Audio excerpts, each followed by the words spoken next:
célébrons la journée internationale du braille, une écriture universelle qui a permis aux aveugles et malvoyants de gagner en autonomie. Nous en parlons avec Nabil Maroufi, expert en accessibilité numérique. Nous célébrons la journée internationale du braille, une écriture universelle qui a permis aux aveugles et malvoyants de gagner en autonomie et en liberté. Cette invention majeure représente aussi un outil toujours essentiel d'intégration sociale. Exemple Abni Millal dans ce reportage de Absamad Taham sur un commentaire de la Fiqh Chennaoui.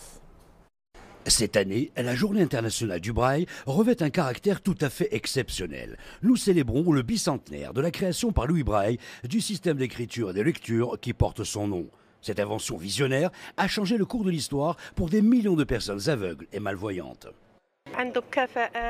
Ils ont de grandes compétences et nous avons été surpris de leur prouesse.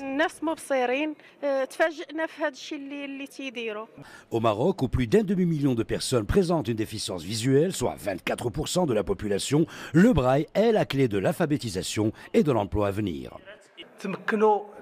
Les aveugles et malvoyants ont pu aujourd'hui occuper des postes dans tous les secteurs d'activité, professeurs ou encore avocats. L'impact du braille va au-delà de la simple lecture et écriture. C'est bien plus qu'un alphabet. C'est une porte ouverte sur des milliers d'univers, comme la musique ou encore le chant. C'est plus qu'une commémoration, c'est un message pour que tous les non-voyants réussissent leur intégration grâce aux moyens mis en place, que ce soit au niveau de l'enseignement, mais aussi au niveau de l'accessibilité. Aujourd'hui, le système braille offre une plus grande autonomie et participation dans la société. Cet alphabet tactile a été adapté à de nombreuses langues et, depuis l'arrivée de l'informatique, des logiciels ont été créés pour faciliter la vie des malvoyants. Et ça évolue de jour en jour. On pourrait croire que, face aux écrans tactiles et aux assistants vocaux, le braille deviendrait obsolète. Pas du tout. Des afficheurs braille numériques et les tablettes en relief permettent aujourd'hui aux utilisateurs de lire des livres numériques, d'envoyer des messages et même de programmer en braille. Et à ce propos, je vous propose de retrouver en direct de Rabat Nabil Maroufi, responsable accessibilité numérique dans une multinationale.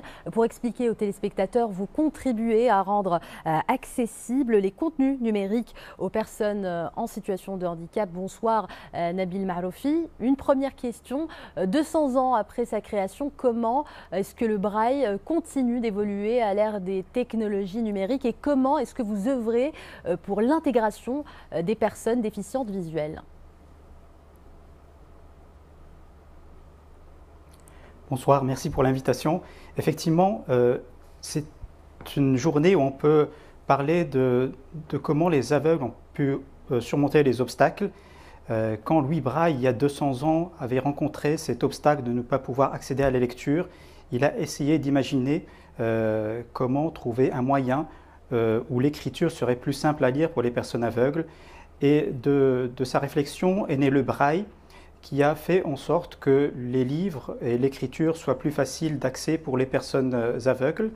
Et en effet, aujourd'hui, la technologie a accompagné cette évolution, notamment à travers la mise en place de dispositifs comme l'afficheur braille qu'on a vu durant le reportage ou d'imprimantes braille qui vont transformer plus facilement ce contenu en braille. Alors, pour cela, effectivement, il faut que le contenu essentiellement numérique soit accessible. Et c'est là ma mission. Donc, j'essaie de rendre les sites web et les applications. Merci. Allez-y, allez-y, je vous en prie. Non. Donc l'accessibilité, c'est le fait d'éviter qu'il y ait des obstacles numériques donc, au niveau des sites web et des applications. Et donc c'est mon rôle, c'est de diagnostiquer ces obstacles et d'essayer d'y remédier afin que le braille et les autres moyens de lecture comme la lecture vocale puissent être efficaces pour les personnes aveugles. Alors, Nabil Maroufi, la situation des personnes malvoyantes et aveugles, c'est un sujet auquel Sa Majesté, le roi Mohammed VI, accorde une grande importance. Beaucoup a été fait ces dernières années au Maroc sous la bannière de l'organisation alawite pour la promotion des aveugles que préside son Altesse la princesse Lamia Solh. Quelles sont les avancées majeures de ces dernières années selon vous ?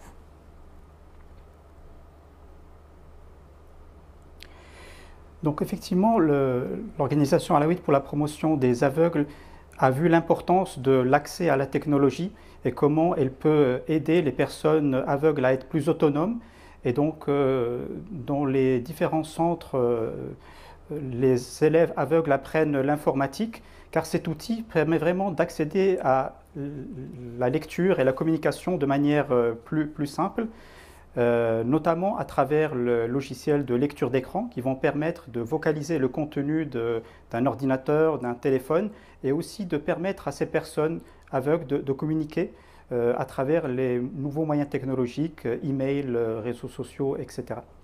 Alors cette journée c'est un moyen important pour l'intégration scolaire et l'inclusion professionnelle. Et justement, cette journée internationale est aussi l'occasion d'identifier les défis qui subsistent.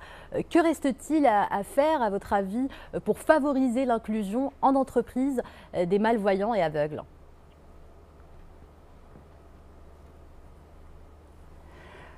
Alors souvent, en entreprise, on a beaucoup de préjugés par rapport aux capacités des personnes avec handicap, essentiellement des personnes aveugles.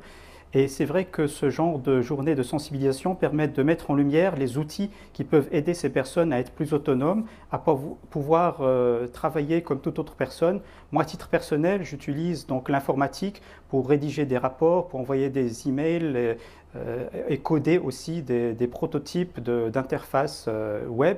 Et donc tout cela est possible aujourd'hui grâce à la technologie. Malheureusement, il reste encore quelques obstacles au Maroc, notamment au niveau fiscal, où les appareils pour personnes aveugles, que ce soit les imprimantes braille ou les afficheurs braille, sont soumis à une TVA ne donnant pas droit à déduction, ce qui rend un petit peu plus cher l'accès pour ces appareils. Et j'espère que les imprimantes n'auront plus donc cette redevance de droit d'auteur et aussi ces taxes pour qu'elles soient plus accessibles. Merci Nabil Maroufi. Je rappelle que vous êtes expert en accessibilité numérique. Merci d'avoir répondu à nos questions.